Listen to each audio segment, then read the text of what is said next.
Assalamualaikum warahmatullahi wabarakatuh. Di kesempatan kali ini saya akan coba membagikan untuk mengenai masalah stasioner yang ginjal yang disebabkan oleh kecilnya lubang spuyer stasioner, atau bisa jadi terlalu banyaknya udara di campuran stasioner, atau terlalu miskin. Yang ketiga adalah disebabkan oleh adanya kebocoran angin palsu.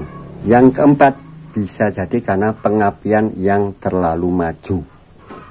Tapi intinya kita ingin jelaskan bahwa ini adalah campuran yang sangat miskin, terlalu miskin. Jadi belum tentu juga karena spuyernya terlalu kecil, bisa jadi air bleedernya kebesaran. Tapi yang ingin saya tunjukkan bahwa meskipun campuran air bleeder itu tepat ya dengan besarnya spuyer stasioner, tapi kemungkinan kalau terlalu kecil ya tidak sebanding. Ini saya simulasikan dengan memakai spuyer stasioner yang sengaja saya perkecil, tapi tanpa merubah lubang air bleeder kedua. Jadi ini campuran yang miskin. Kemudian di akhir video saya tunjukkan alat apa yang mudah didapat untuk mengukur besarnya spuyer stasioner yang paling mudah didapat di sekitar kita. Jadi kalau Pak Yanto kemarin memakai itu pernya dari piston power jet ya, kayaknya itu susah ya kita nyari, atau saya kalau memakai itu kecuali kita punya bekas. Ini saya berikan alat yang mudah-mudahan ini sedikit mendekati standar yang diinginkan. Oke, kita nyalakan dulu seperti apa ciri-ciri dari campuran, gampangnya seperti itu, campuran stasioner yang terlalu miskin.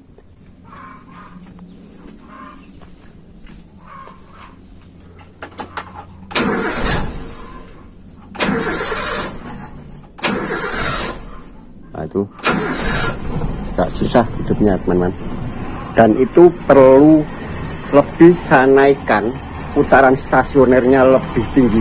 Berapa putaran tadi itu dari yang sebelumnya memakai spuyer standar. Nah ini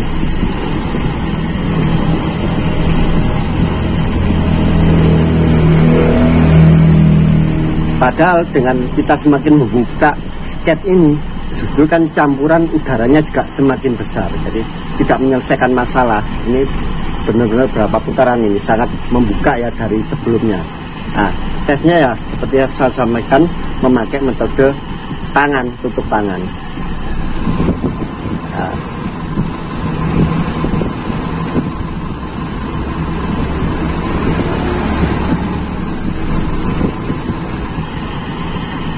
lebih enak kan? Kita cari.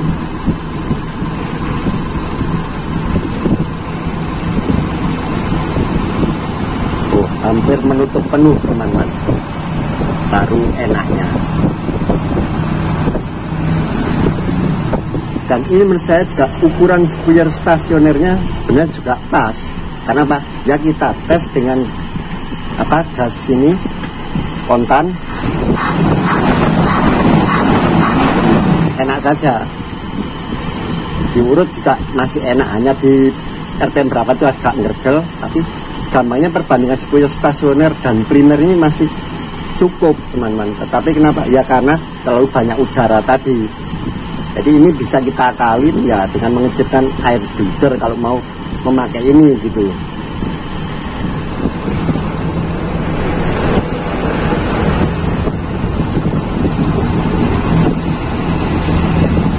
Kita lepas ini pompa akselerasi, karena saya tidak punya tang cucut ya. Ini harusnya cukup ditahan di sini, karena di sini ada per memang. Ketika kita ungkit ini ditahan, tuas ini hanya yang main pernya aja gitu. Ini tujuannya per di sini. Jadi katakanlah ini pompa macet tidak ada masalah ya, karena ini untuk gerakan tuas ini adalah dari per ini. Ketika di sini ditahan, ini masih bisa bergerak, tetapi yang bergerak bergeser adalah pernya ini merapat.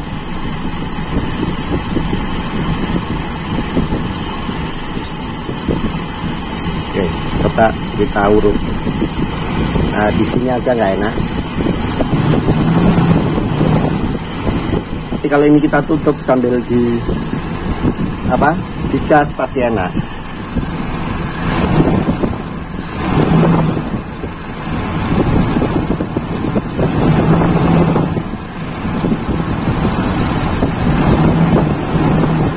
Artinya menurut saya ya, sekali lagi menurut saya, perbandingan antara spion primer dan stasioner itu tidak ada masalah, itu masih normal. Hanya campurannya di stasioner itu terlalu miskin. Hampir tertutup penuh ya.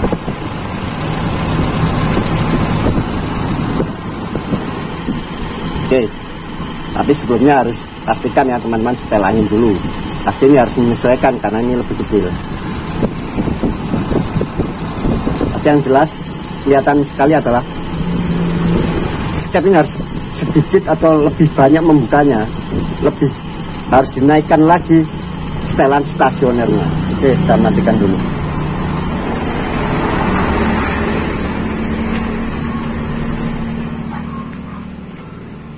Jadi langkah-langkah apa yang harus kita lakukan ketika menghadapi problem seperti ini? Yang pertama yaitu kita harus curigai, bisa jadi kemungkinan adalah pengapian yang terlalu maju. Ya, itu kemarin ada pelanggan yang kesini, problemnya itu, jadi pengapiannya sangat maju dan kayaknya ada masalah di ini teman, noken as. Itu nanti sesaat kita bahas.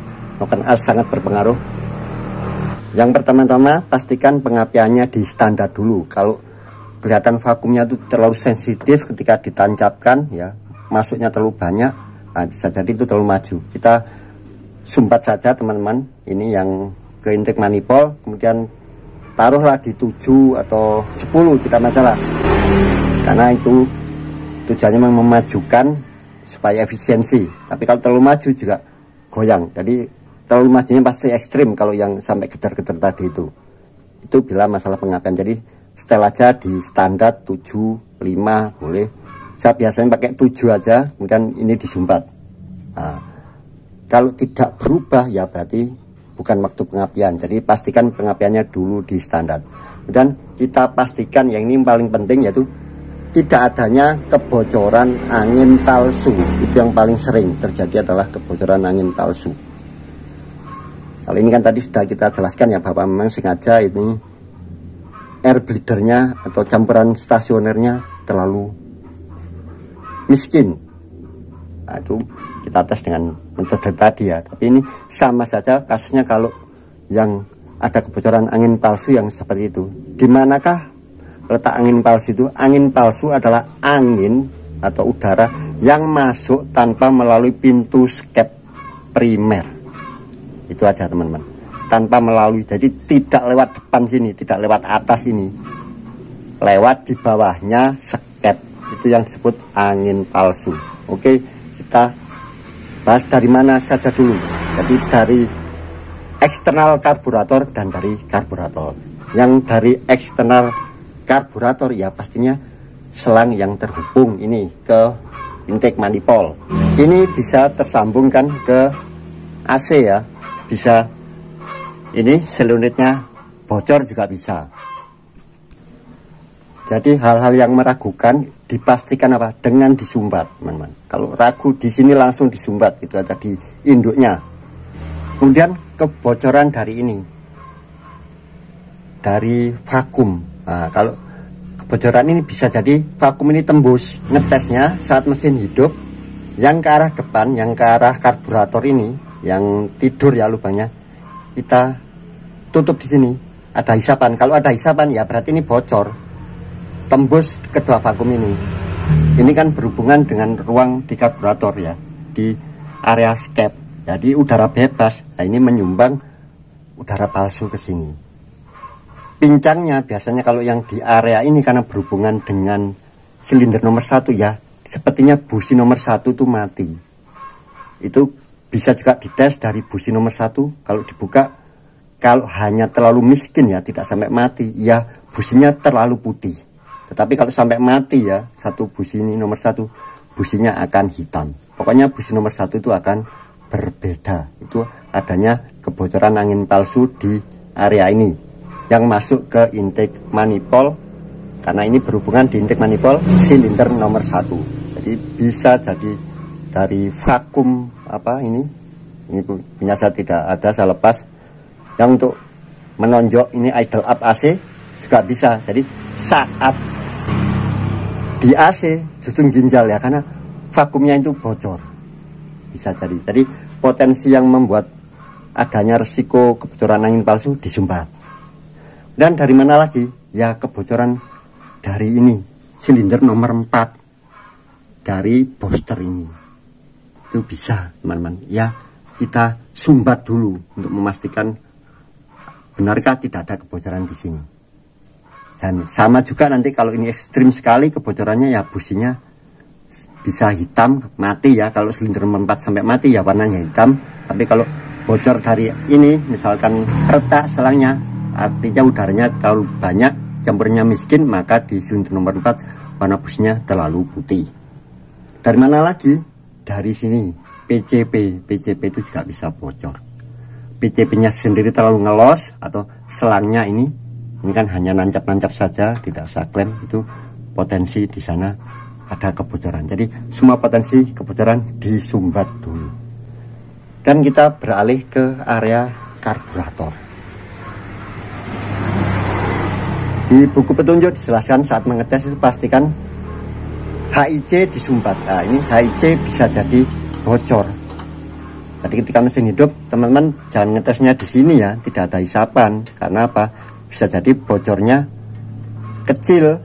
Bocornya ya lewat kotak ini, sudah tembus di kotak ini. Kotak penutup di metal ini kan tidak kedap ya. Nah, jadi ngeceknya ya kita cabut yang di bawah ini.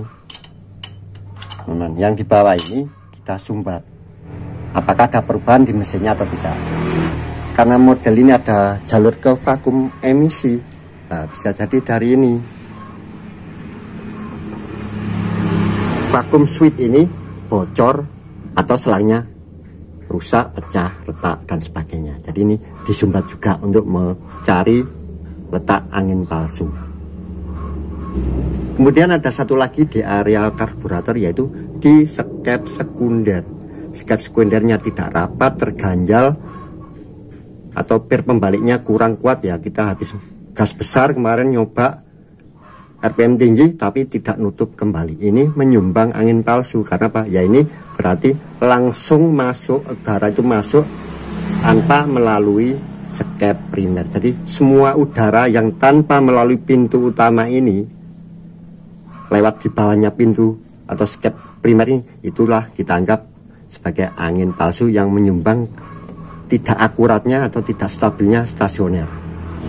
Kemudian pada mobil Kijang yang paling sering adalah ini, dari intake manifold ini ya, karena ini mungkin berat ya bebannya, makanya ini saya tap ulang, saya memakai baut tanam, kemudian saya kasih ring pir supaya ketika ada gerakan ya tidak mudah kendor. Cara ngetesnya mudah sekali, tinggal cari botol aqua yang dilubangi tutupnya, diisi bensin, disemprotkan di sini ketika mesin hidup. Aman teman-teman, tidak ada bahaya itu. Kasih lubang yang kecil aja, atau disambung ujungnya memakai selangnya karburator cleaner, nah, disemprotkan di area intake ya, terutama intake. Nah, nanti kalau mesinnya semakin langsam ya berarti ada kebocoran di packing intake manifold. Sepertinya sudah semua ya untuk apa kemungkinan masuknya udara palsu itu, di samping yang spuyer terlalu kecil tadi. Oke, sekarang tinggal yang terakhir, alat apakah yang untuk kita kalibrasi untuk mengukur spuyer stasioner yang paling mudah didapat. Alhamdulillah saya dapat ini teman-teman. Ini adalah, mudah-mudahan tidak salah ya, senar gitar yang logam ya, yang string. Kalau bilang kita kalau beli itu teman-teman, bukan yang nilon, yang nomor 1, yang paling bawah, yang paling kecil. Ini kayaknya menurut saya ini sudah cukup ya. Nah, nanti spuyer stasioner itu ditusuk pakai ini. Ini spuyer stasioner yang biasa saya pakai. Nah, masuknya sedikit longgar teman-teman, tapi jangan terlalu longgar ya. Tetapi yang saya pasang tadi untuk simulasi dimasukkan sangat-sangat seret. Nah, ini saya memakai ukuran ini, mudah-mudahan tidak terlalu jauh ya. Dan saya nyoba ini enak, tidak terlalu besar dan tidak terlalu kecil. Ini pas sekali menurut saya. tinggal teman-teman nanti menyesuaikan ya. Kalau tidak mau merubah air bleeder ya kita rubah ininya. Misalkan di mobil teman-teman memakai ukuran ini terlalu longgar ya, nah, tinggal dikecilkan ini ujungnya, dikepengkan pakai tang ya teman-teman. Nah, tetapi ini dimasukkan dulu pengukurnya, ini ujungnya ini ditekan memakai tang. Saya memakai yang bagian tengah ini ya teman-teman. Nah, ini cari yang apa ada geriginya, tapi kalau ini nggak bisa, ini kayaknya terlalu besar. Intinya ada geriginya ini aja, jangan pakai yang ini ya, bisa patah. Nah, nanti bisa diperkecil dengan cara itu. Kalau membesarkan ya saya pakai rojokan ya, teman-teman bisa pakai alat lain ya. Tapi ini yang saya pakai ini saya sudah pas ya teman-teman, tidak terlalu besar dan tidak terlalu kecil. Jadi ini saya buat apa, tidak seret ya, tapi juga tidak terlalu longgar. Kalau yang terpasang tadi benar-benar susah sekali dimasukkan. Saya tekan di sini benar-benar ini rapat, itu kayaknya sangat terlalu kecil. Kemudian yang terakhir, pastikan ketinggian bensin di ruang pelampung ya standar. Karena prinsip kerjanya juga sama dengan tandon ya, toren. Nah, kalau semakin tinggi, karena lubang stasioner itu kan ada di bawah, maka akan semakin mudah mengalir. Jadi kalau benar-benar ginjal kayaknya sudah ekstrim sekali ya, mungkin di bawah. Jarang ya kasus ini. Intinya usahakan ini pelampung di standar dulu. Jadi intinya sebelum merubah ukuran spuyer, sebaiknya dicek dulu adakah kemungkinan adanya udara palsu. Selama kita tes ya dengan ukuran memakai senar gitar nomor 1 tadi, insya Allah itu ukuran sudah pas. Tinggal kita cari atau mungkin ya diperkecil air bleedernya dan dicari kemungkinan potensi adanya kebocoran angin palsu. Yang lebih penting lagi, bila memang spuyer itu terindikasi masih orisinil, usahakan hanya ditiup saja teman-teman, cukup disemprot pakai carbo cleaner atau kompresor. Jangan merubah-rubah ukuran spuyer kalau bisa itu, terutama ya spuyer stasioner itu, karena sangat sensitif pengaruhnya. Mudah-mudahan video ini ada manfaatnya. Wassalamualaikum warahmatullahi wabarakatuh.